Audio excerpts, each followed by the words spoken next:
Israël et le Liban reprennent en ce début de semaine leurs négociations sur la frontière maritime qui sépare les deux pays. Négociations indirectes puisque les deux pays sont toujours en état de guerre, négociations sous l'égide des États-Unis avec le soutien de l'ONU. Concrètement, cela se passe comme ça.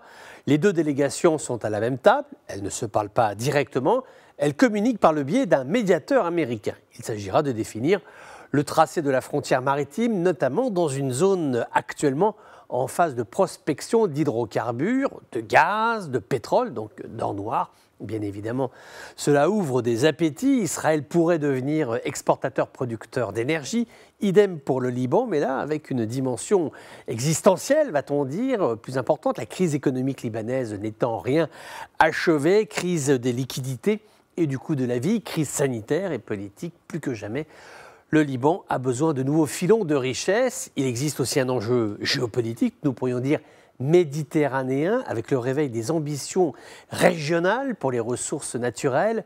Turquie, Grèce, Égypte, d'aucuns évoquent le souverainisme des revendications sur un espace maritime redevenu, nous l'avions presque oublié, un lieu d'affirmation et de prestige. La position du Liban, la façon dont il va mener les négociations fera l'objet d'une attention particulière des pays limitrophes, par exemple de Chypre, également très intéressé par les ressources disponibles dans l'espace méditerranéen. Dernier point, le volet sécuritaire.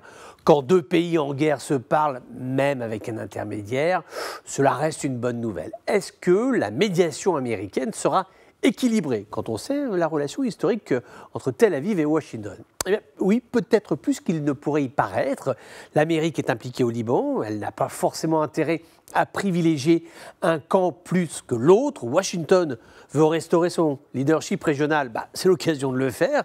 L'inconnu du dossier, en fait, reste le Hezbollah, qui pour l'instant se tient un petit peu en retrait. Il laisse ses alliés du mouvement Hamas gérer ce que l'on commence à appeler l'entame d'une normalisation entre le Liban et Israël, même s'il faut être extrêmement prudent, puisque rien n'est fait, les négociations seront âpres et difficiles. Il y a un changement de ton entre les deux pays. Est-ce que le Hezbollah va laisser faire? Va-t-il avoir la tentation d'interférer, de bloquer la négociation pour ensuite rejeter la faute sur Israël? Ce sont là des questions ouvertes à l'aube de ces négociations.